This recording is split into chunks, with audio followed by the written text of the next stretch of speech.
बिस्मिल्लाहिर्रहमानिर्रहीम। अस्सलाम वालेकुम स्टूडेंट्स। आज के लेक्चर में हम सॉल्व करेंगे एक्सरसाइज नंबर 5.1 का question number 3 to question number 6। Lecture start करने से पहले मेरे चैनल को लाइक और सब्सक्राइब कर दें, बेल आइकन को प्रेस कर दें ताकि हर न्यू आने वाली वीडियो का नोटिफिकेशन आपको मिलता रहे। इसके अलावा अपने तमाम फ्रेंड्स एंड फैमिली के साथ मेरे चैनल को शेयर भी कर दें, स्पेशली उन लोगों के साथ जिनके बच्चे 9th और 10th क्लास में हैं। क्वेश्चन नंबर 3 में कह रहे हैं कि if nth triangular number is represented by t of n equals to n into n plus 1/2। ये जो है ये nth नंबर है, इसको लिख लें। t of n equals to n into n plus 1/2।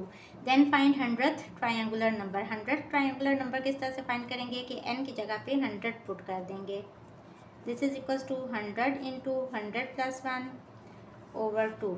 Simplify करेंगे, 2 1 ज़ा 2, 2 50 ज़ा 100 और यहाँ हो जाएगा 100 प्लस 1 101 और 50 into 101।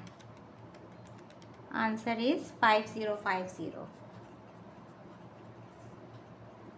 Question number 4 is if p of x equals to x square plus 2x minus 15, d of x equals to x minus 3 and q of x equals to x plus 5। तो हमने show करना है p of 2 over q of 2 equals to d of 2। सबसे पहले हमें p of 2, q of 2 और d of 2 ये तीनों चीज़ें फाइंड करनी है। तो सबसे पहले p of x लिखेंगे, x square plus 2x minus 15 और p ऑफ 2 किस तरह से आएगा कि हमने x को रिप्लेस कर देना है 2 से पूरी इस इक्वेशन में। तो ये हो जाएगा 2 square plus 2 into 2 minus 15। This is equals to 4 plus 4 minus 15। 4 plus 4 8 और 8 minus 15 is minus 7। p of 2 इसकी वैल्यू आ गई माइनस 7। इसके बाद हमें क्या चाहिए, q ऑफ 2। तो q ऑफ x लिखेंगे इक्वल्स टू एक्स प्लस 5 और q ऑफ 2 हमने फाइंड करना है ना, तो x की जगह पे रिप्लेस कर देंगे इसको 2 से। 2 plus 5 which is equals to 7। तो q ऑफ 2 हमारे पास वैल्यू आ गई 7। इसके अलावा हमें d ऑफ 2 चाहिए, तो d ऑफ x लिख लेंगे सबसे पहले which is equals to x minus 3 और यहाँ भी x को रिप्लेस कर देंगे 2 से। तो 2 माइनस 3 आंसर इज़ माइनस 1। इसके बाद हमने इसको वेरीफाई करना है, यानी कि हमने चेक करना है कि क्या p ऑफ 2 को अगर q ऑफ 2 से डिवाइड करें तो आंसर इक्वल आ रहा है d ऑफ 2 के नहीं। तो ये भी चेक कर लेते हैं। p ऑफ 2 की वैल्यू क्या है माइनस 7 ओवर q ऑफ 2 की क्या वैल्यू आई 7। This is equals to d of 2 की क्या वैल्यू है माइनस 1। 7 1 सा 7 होता है ना, तो minus 1 equals to minus 1 means के लेफ्ट हैंड साइड इक्वल आ गई राइट हैंड साइड के, हैंस वेरीफाइड। ये हमने प्रूव कर दिया कि p of 2 over q of 2 equal है d ऑफ 2 के। क्वेश्चन नंबर 5 को भी उसी तरह से सॉल्व कर लेंगे। If g of x equals to 1 over 2x cube plus x over 2 plus 2 then find g of minus 1 over 3। Means कि हमने x को रिप्लेस करना है माइनस 1 ओवर 3 से। जिधर जिधर x है वहाँ इसकी जगह पे माइनस 1 ओवर 3 लगा देंगे। तो इसका क्यूब है, यहाँ इसका भी क्यूब हो जाएगा। यहाँ x की जगह पे माइनस 1 ओवर 3 ओवर 2 और प्लस 2। इसके बाद इसको सिंप्लीफाई कर लें।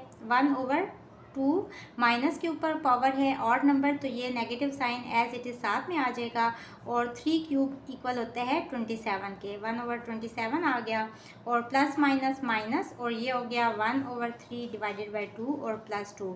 अब इसको किस तरह से लिखेंगे, ये जो सबसे नीचे वाली टर्म होती है ना, ये बेसिकली ऊपर चली जाती है। तो ये हो जाएगा माइनस 27 ओवर 2 और ये किस तरह से हुआ कि हम इसको इस तरह से लिखते हैं ना, 1 divided by 2 into minus 1 over 27, 1 divided by this whole term.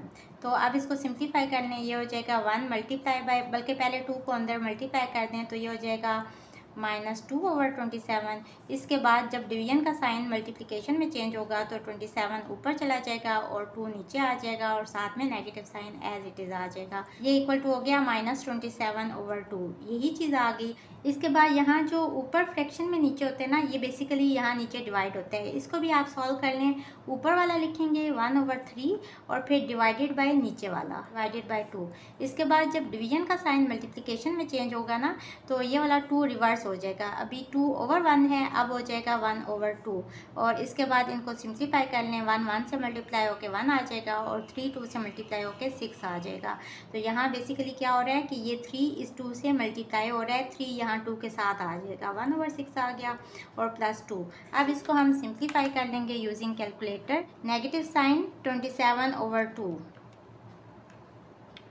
Minus 1/6 और +2, दिस इज इक्वल्स टू -35/3, या आप इसको होल नंबर्स में भी लिख सकते हैं, -11 होल 2/3। बुक में यही आंसर लिखा हुआ है, आप इसको पॉइंट्स में भी लिख सकते हैं, इक्वल्स टू -11.67 लिख लें। सो तीनों तरह से आपके आंसर्स ठीक हैं। Question number 6 is the volume of the basketball sphere is approximately 38808 centimeter cube. Volume given है 38808 centimeter cube. The radius r of the ball is given by r equals to cube root of 3v/4 pi, where v is its volume. तो हमने क्या find करना है, radius r। अब देखें v की value given है तो सिंपल यहाँ हम वैल्यू पुट कर देंगे, cube root of 3 into V की जगह पे ये वैल्यू लगा देंगे और साथ में यूनिट है सेंटीमीटर क्यूब की, डिवाइडेड बाय 4 पाई। अब इसको सिंप्लीफाई कर लेंगे, 38808 multiply by 3 equals to 116,424 divided by 4 pi, इसका क्यूब रूट डिवाइडेड बाय 4 और शिफ्ट और ये पाई है, divided by 4 pi equals to cube root of 9264.727 है तो 73 लिख लें। अब देखें क्यूब रूट किस तरह से फाइंड करते हैं, ये इसके ऊपर क्यूब रूट लिखा हुआ है, शिफ्ट और ये प्रेस करेंगे और आंसर इक्वल्स टू 21.0028, तो 21 ही इसको कह लें। और यूनिट क्या आएगी, सेंटीमीटर क्यूब है ना, जब इसका क्यूब रूट लेंगे तो सेंटीमीटर क्यूब इंटू 1/3 हो जाएगा, क्योंकि क्यूब रूट की क्या वैल्यू होती है, 1 जो भी यहाँ पावर होती है वो आ जाती है, 3 से कट जाएगा तो सेंटीमीटर, तो 21 सेंटीमीटर इसका रेडियस आ गया। So this is our answer. Hopefully students आपको आज के लेक्चर की समझ आ गई होगी। अगर आप मेरे चैनल पर नए हैं तो मेरी वीडियोस को लाइक, सब्सक्राइब और शेयर ज़रूर कर दें। इसके साथ ही मुझे दें इजाज़त। अल्लाह हाफिज़।